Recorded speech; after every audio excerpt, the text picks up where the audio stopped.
আসসালামু আলাইকুম। ভিডিওটা টান দিয়ে না, আজকে আপনাদের সাথে একটা জিনিস শেয়ার করব। তো মনে করলাম যে এইটা যদি আপনাদের সাথে শেয়ার করি, হয়তো আপনাদের উপকারে আসতে পারে।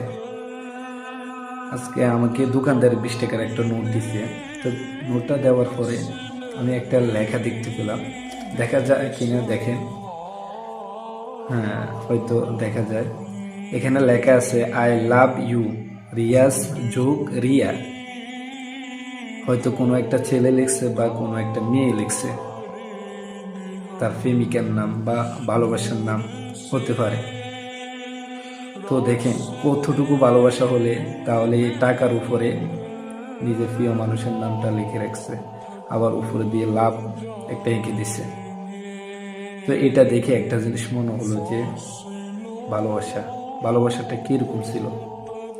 তো দেখেন এরকম ভালোবাসা যদি আমরা আল্লাহ তাআলার সাথে দেখাতাম, তাহলে আমরা অনেক লাভবান হতাম। এরকম ভালোবাসা যদি আমরা নবীর সাথে দেখাতাম, তাহলেও আমরা লাভবান হতাম। এটা তো হারাম, এটা তো হারাম ভালোবাসা, ওটা কিন্তু একেবারেই হালাল। এরকম ভালোবাসা যদি আমরা মা বাবার সাথে দেখাতাম, এরকম ভালোবাসা যদি নিজের ভাই বোনদের সাথে দেখাতাম, তাহলে আপনি লাভবান হতেন। এরকম হারাম কাজে কিন্তু লাভ হতো না। হারাম তো আরামেই নাই।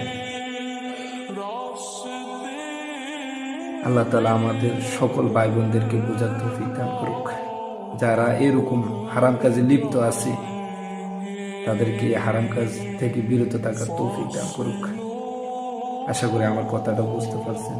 আল্লাহ তাআলা আমাদের সকলকে সঠিক পথে চলার তৌফিক দান করুক। আমিন।